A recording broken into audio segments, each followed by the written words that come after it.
Hello, my name's Jeff Adams. I'm 59. Today's date's May the 3rd, 2008, and we're in Sacramento, California. I'm the son of Joyce Wilson. Hello, I'm Joyce Wilson, and I'm 80 years old. Today's date is May the 3rd, 2008.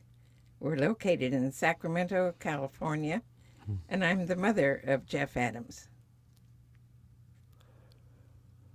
Mom, did you ever want to be something else besides what you were in life? Oh, yes, I wanted to be several things.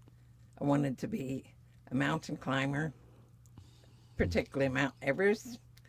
I wanted to be a singer in a big band. Those are two things special that I would like to have been. And yet you wound up doing other things like singing opera? I was in an opera once um, in my high school year. I taught school in overseas in American school children, the second and the third grade.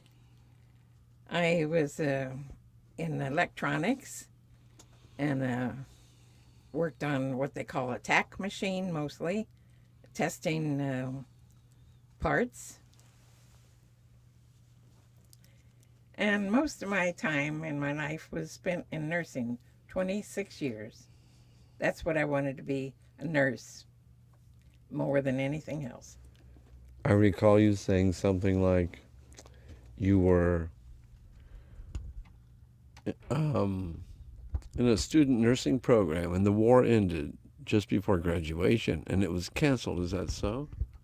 Well, it was the United States Cadet Nurse Corps, uh, part of the Public Health Service. And it was during 1944 that I gave it a lot of thought. I wanted to get in before the war was over, and I was graduating in 1945. So I did uh, go down to a local hospital near my home and put in my application, and I was accepted for the nurses training program. It was a program that lasted for 3 years of training. Um, we were paid a small stipend, and the uh, cost of the nursing was zero for me. I didn't have to pay. It would have been several $100s that I could not have afforded otherwise. So this was a golden opportunity for me. And I did enjoy my training, but I happened to meet someone uh, of the opposite sex, and I fell in love and got married and left the training. And I was a result of all that. I'm afraid so. All right. And for a while, we were in Panama. You were a dependent housewife, married to a soldier, and had a couple small boys. There was a disaster program put into place in the Canal Zone in which 10 dependent housewives were selected to become truck drivers. They were given courses in training 2.5-ton trucks, buses, and jeeps. Won't you tell us something about that? Yes, it was a time of excitement for me getting to learn to drive these other vehicles other than a car.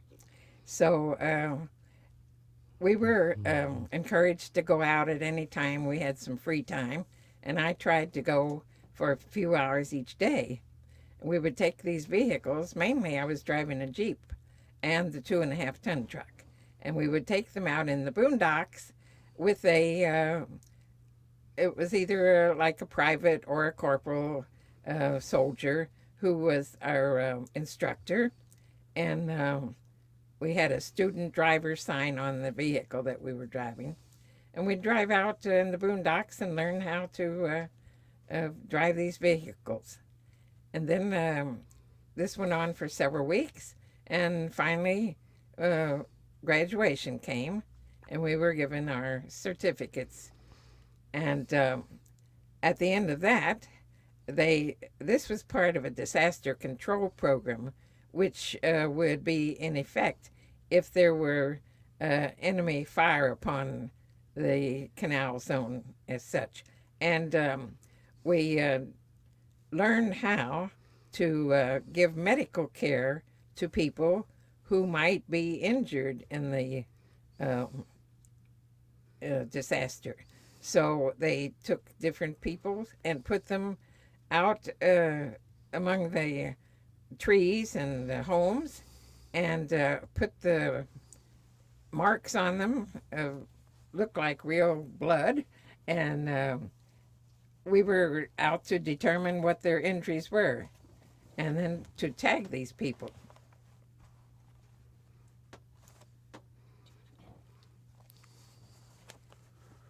So this was also um,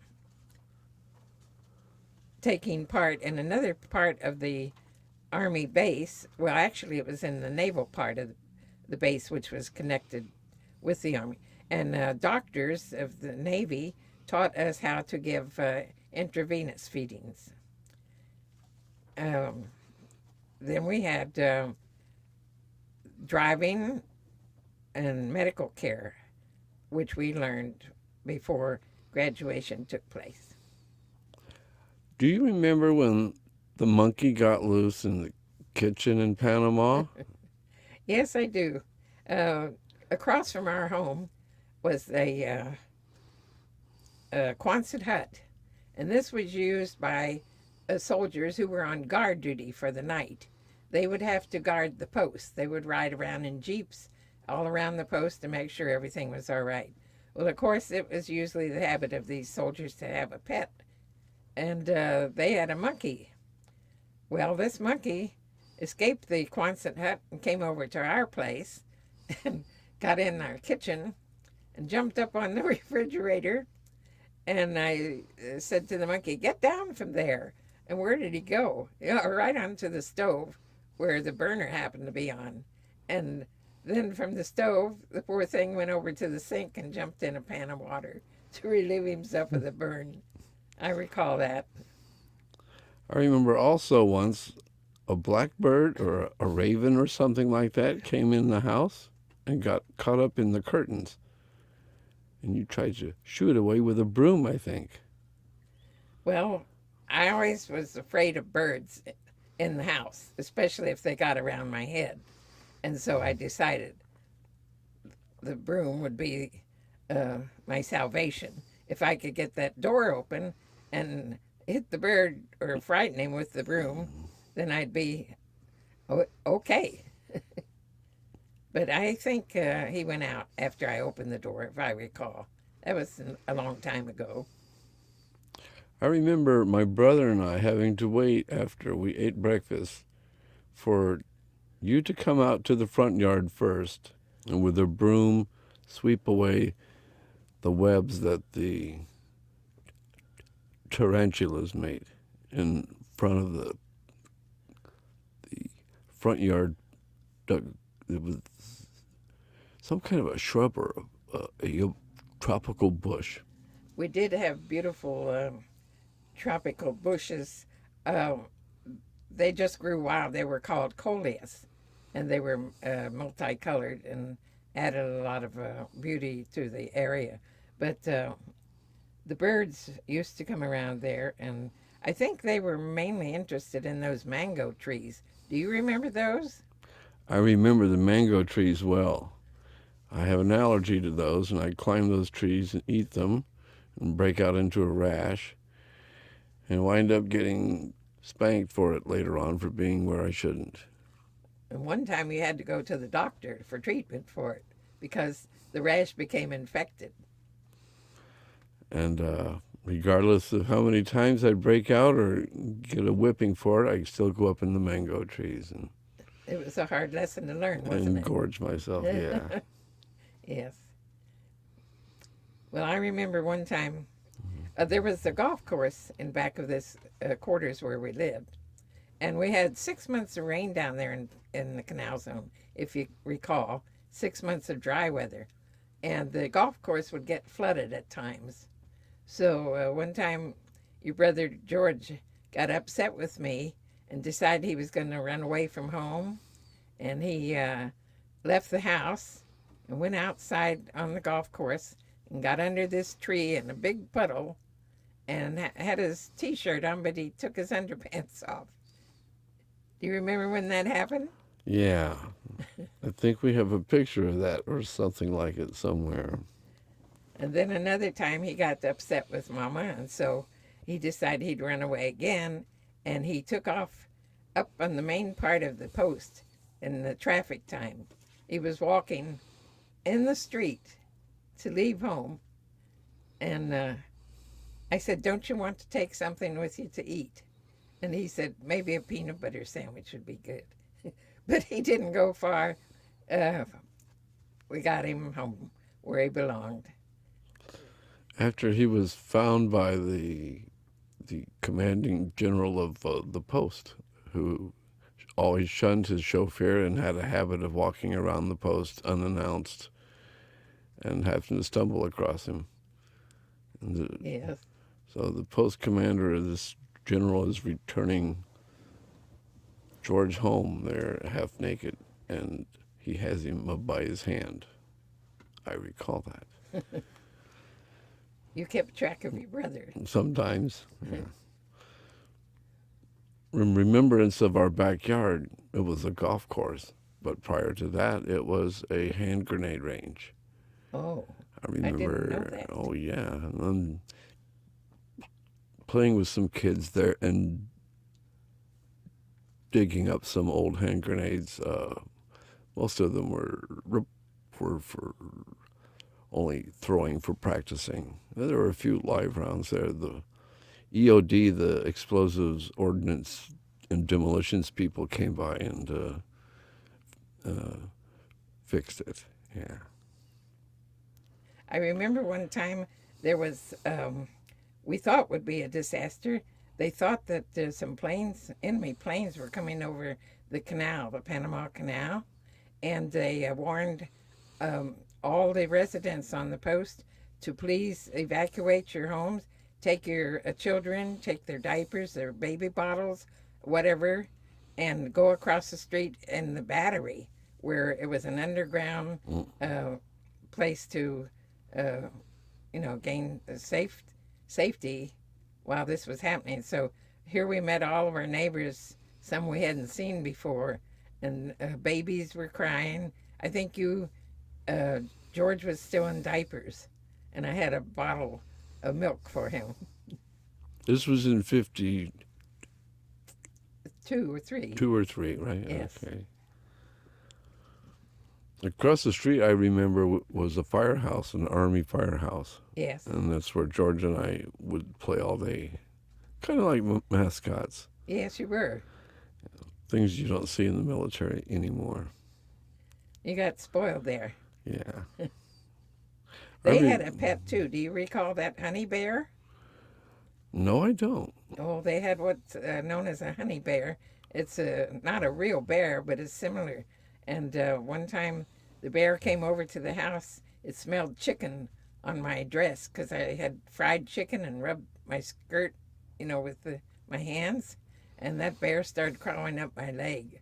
The firemen were there to help rescue me. Well, I remember being rescued by the firemen once. To the left of our house from the entry was a vacant lot. And I played cars and trucks there. And one day I woke up and there was this huge mound of dirt. Obviously a dump truck had come in the middle of the night and offloaded a mound of dirt just for me to play with my trucks there. And I was playing around in that thing. And what it was overnight, actually, a colony of fire ants had made a mound there with the queen in the bottom. And I was playing on top of this mound of dirt. And they had crawled all over me from head to foot. And then on a given signal, all bit me at the same time. And I cried out in pain, I remember. And the firemen came across the street, rushed over, and brushed the ants off of me, saving me. Yeah. Oh, those fire ants can be a real hazard. I know I got bitten by someone when we lived in El Paso, Texas. On my foot, I got the bites, you know. I remember some odds and ends about El Paso. Hmm. It was cactus, what we played in. Cacti, I suppose it's called. And that winter, the first time it had snowed in over 20 years or so, and it was, what, 5 or 7 inches deep. And where we'd have gone out to play before, amongst the cactus, knowing where they were, it was covered with snow. And we'd rediscover them the hard way. Hmm. And that hurt. It didn't last long. Yeah. I liked it playing out there. There were like some kind of horny toads were there, and walking sticks, interesting insects. Hmm. Yeah. And one day someone saw a rattlesnake on the way home from school. It looked like desert country near where we lived, and you had to walk home across that, and someone found a rattlesnake in the area. But nobody was hurt by it. Made a quick trip home. Do you remember when we were going to Taiwan? We went in 1957. Mm-hmm. We went on an old army transport, the General Man, Yes. which was used in the Mediterranean and Italy during World War II, and made Hmm. runs in '43. And it was taken over by the army and crewed with some sailors. I remember on that ship nickel cokes and candy bars. Everything was a reasonable price then. Yeah. But do you recall the first day out when we left San Francisco? We sailed under the bridge, the Golden Gate Bridge, and it was time for us to have our first meal, our evening meal, the dinner. And we were seated at the table and ready to order from the menu. And all of a sudden, the waves started going wild. And your brother was in a high chair, and his high chair tipped over, and the lady next to him, her chair tipped over, and in the middle of this table was a huge bowl of beautiful fruit, and the bowl tipped over, and the apples and oranges and bananas were running down the table onto the floor. And then all of a sudden, a lot of people decided that they didn't want to eat because right away they felt seasick, you know. So some of them left the dining room. But we stayed on because it didn't bother us. We just got ourselves back in place and had an enjoyable meal. But that was a good trip. It took 16 days, if you recall. I remember that's the first time I saw a flying fish. And on that voyage, we were rammed by a whale, Mm-hmm. a baby whale. And it was an interesting. I recall being seasick at one time, but I don't know if it was on that ship or another one. Perhaps when we came up from Panama to New York. It might have been. I don't recall you being sick. I was seasick Oh. on one voyage. Oh. I remember that. It took me a few days before I got my sea legs. But that was a good trip. We had a nice time at the captain's dinner. Remember that? Uh, it was a special meal, you know, when you got to eat with the captain present. When we went to Taiwan, you taught school there, didn't you? You were. Yes. Um, they were short of teachers, and I went down to the school to apply, and I was accepted. And so the school I taught in was a converted home up on Grass Mountain where we lived. It was a home just like the one we lived in. And it was a 3-bedroom home with a kitchen and bath and yard, fenced-in yard. So I talked with the principal, and she said, well, I'd like for you to teach the second grade. So I began teaching the second grade, and I had 12 students. That was nice. I got a lot of time to do one on one, you know. And then she said, I would like for you to teach the third grade, and somebody else will take over the second. So that's what I did.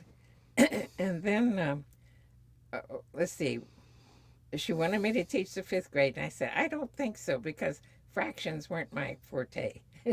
And I did teach mythology, English, arithmetic, spelling, handwriting, and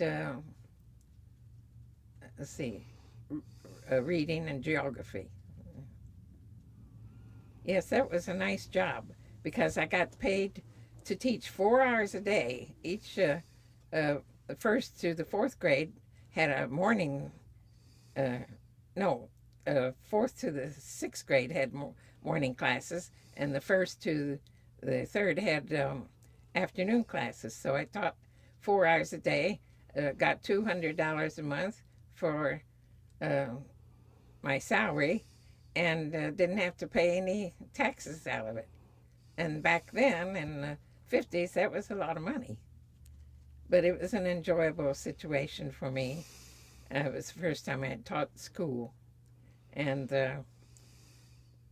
I am glad for that because I think about the students that I had, and I wonder, you know, what their lives are like now. I hope I had some influence on them, a good influence. And then the yard that we had was a playground for the children, and the kitchen was the office.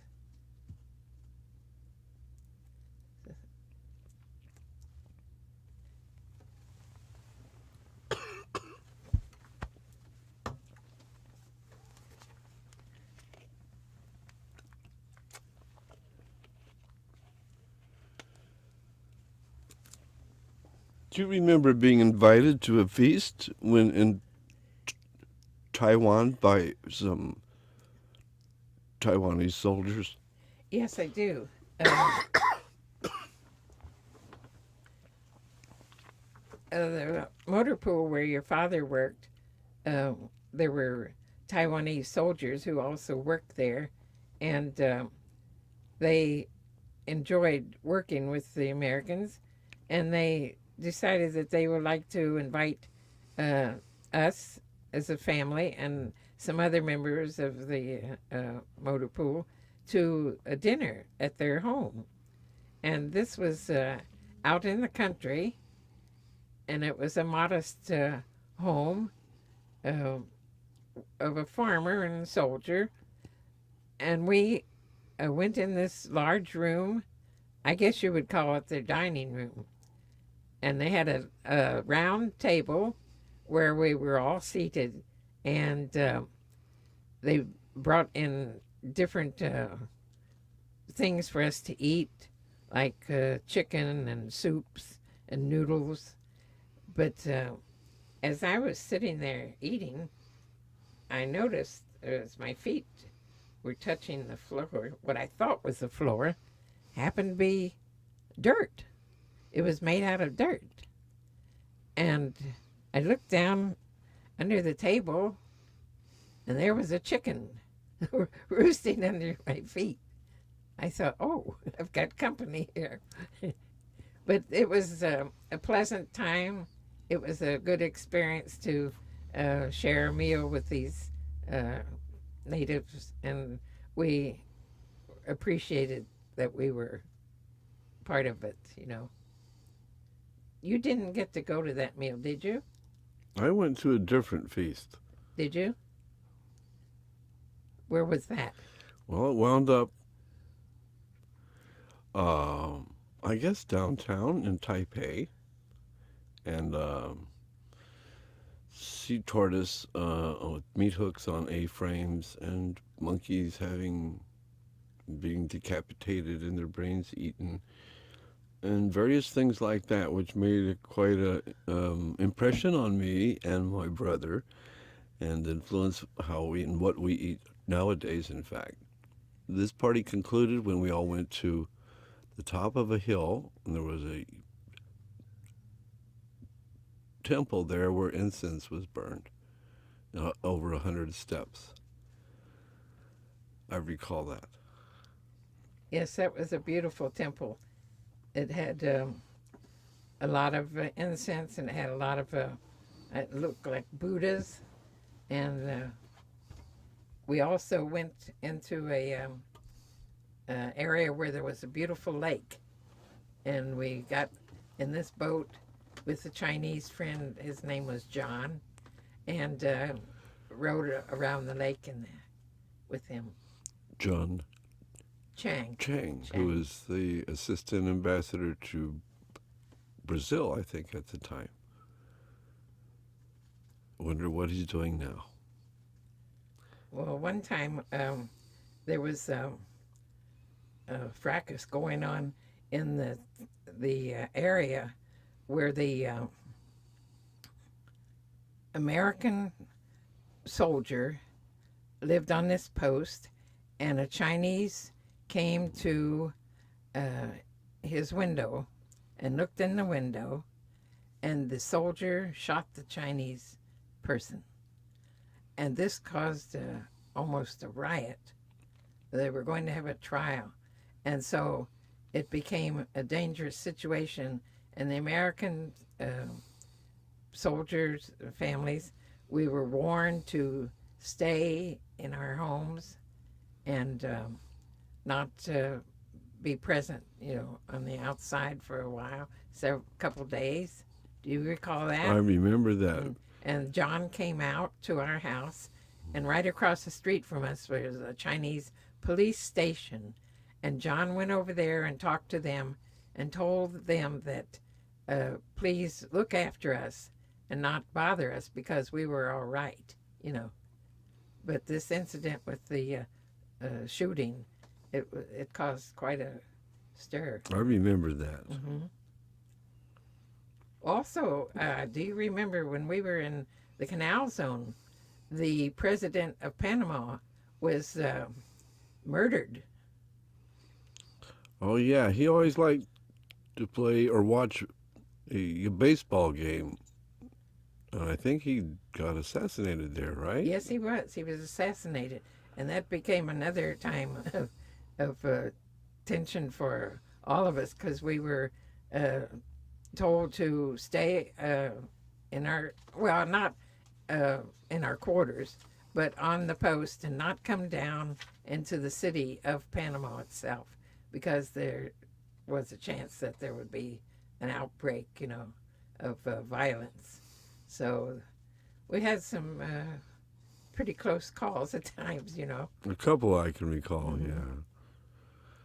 The late unpleasantness. Do you remember being at Fort Lewis, Washington? Yes, I do. What I remember most about that was that President Kennedy was assassinated. Is that what you have in mind? That happening? That happened, yeah, when I was in high school there. Mm-hmm. And on the field where the soldiers usually marched, there was a program, or not a program, but a 21-gun salute for him to honor him in his death. And we went to the area and took pictures of that. And then it was shortly after that that his brother, Robert Kennedy, was also assassinated. And then following that, there was Martin Luther King. So it was a time of despair and uncertainty. And, well, for me, it was shame to think that someone in our country had to be thinking in these terms of killing off people for no reason. It seemed like unreal. Do you remember marching and I remember you taking George and I downtown to San Jose for civil rights marches. Yes, we did that.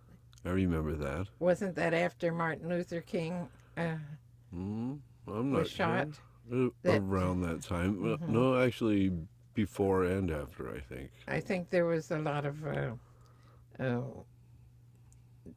dissension among the black people in the L.A. area. You know, there were riots at that time too, and they were trying to get the civil rights movement going, and a march for that was held all maybe San Francisco, San Jose, all around different parts of California. Do you remember things about living in Fort Knox, Kentucky? Well, yes, I do.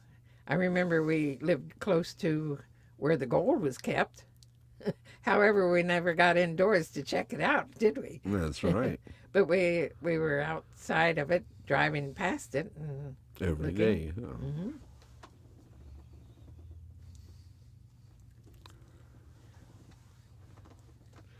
Do you remember when I worked as a ranch hand in Washington and you came up and visited us?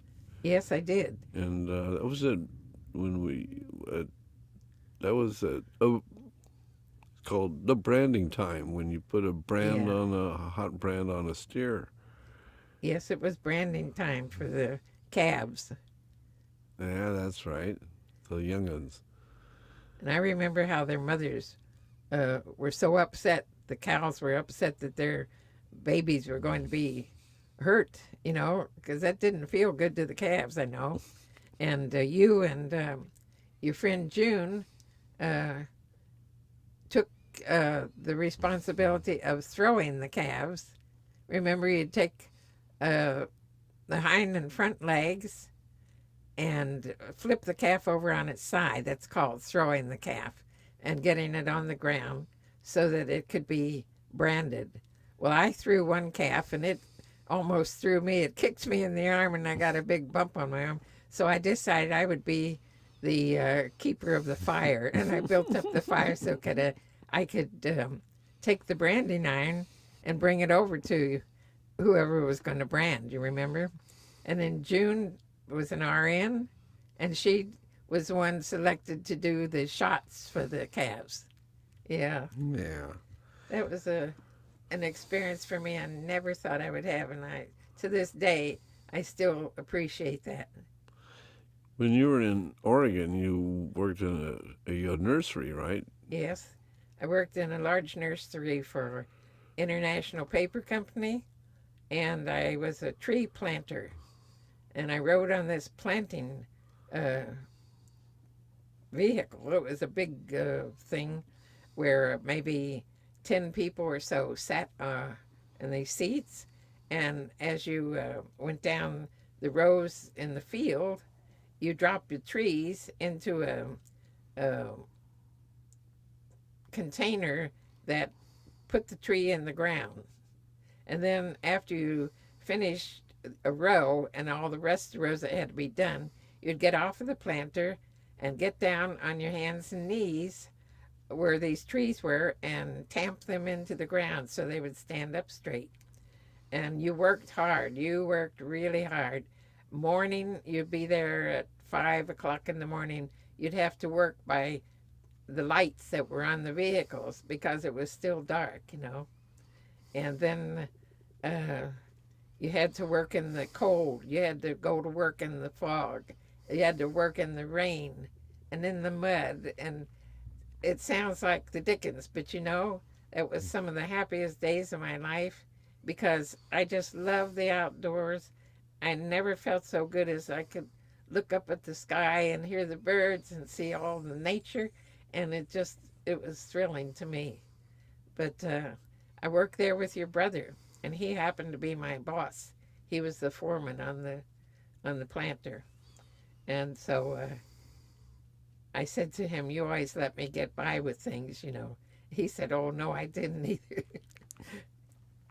But What do you remember most vividly about Arizona when you were there? You spent some years there off and on, or? yes, I first lived in Yuma, Arizona.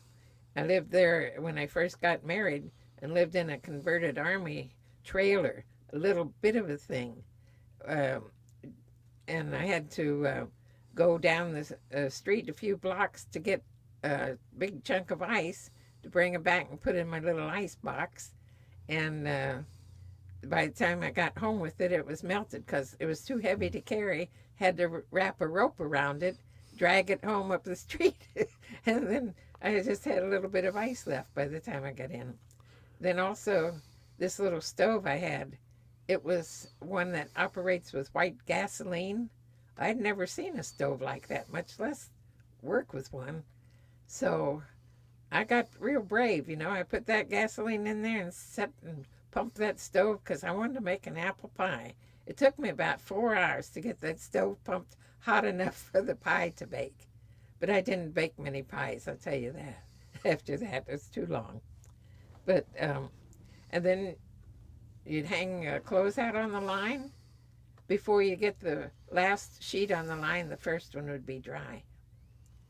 Hot climate, you know.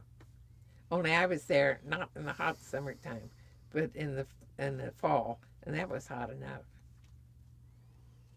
Yeah. Do you remember being on the Bourbon Street in New Orleans when you were younger?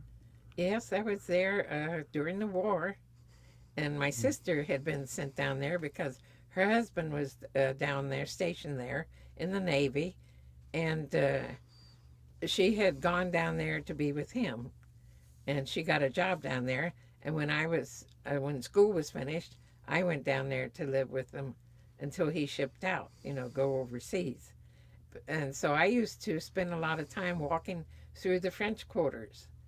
And the French Quarter is just filled with antique stores. And being an antique freak I am, I would go in those stores day after day and look at all the things. But I, I worked down there. I worked in the 5 and 10, and I worked behind the bakery counter, and I worked some up in the office, uh, doing the office work that I had no experience with, but I learned. And then I also went to summer school there. I took chemistry and made the grade, you know, because I had failed chemistry in school at home, and I was lucky to find a school that had chemistry in summer school, such as that. So when I got back home to school, then I had passed it, you know. Uh, it was a nice place to be during the war because it was full of servicemen, and everybody was, you know, happy and friendly in the French quarters. They were going to look for some fun, you know. It was a good time in my life, and I was able to finally when I went home, I went on the train back to Covington, Kentucky, and the train was just filled with servicemen again. So I met this one fellow who was in the Merchant Marines, and he said, "I'd like to write to you." So we started to write to each other. And then I got one letter. He said, "Maybe I'd like to marry you." And then I got scared. I was just 16 years old, so I quit writing to him. If you had anything to do, would you do it all over again as is or change it? Well, I think I would do most everything as I did, you know. I would do a few more things that I've never gotten to do, but I think I enjoyed my life. And I enjoyed having friends who uh, were stuck by me through the years. I had one friend, we went to high school together, and we were friends for, oh, I guess 30 some years. And Army friends I met uh, at Fort Campbell before you were born, and we were friends for 45 years. So I've had a lot of happiness from these friendships that I've made, you know. Now you're a grandma with another on the way. Yes, I have three grandchildren and one great grandchild, and the second great grandchild will be here in July. and that's something to look forward to.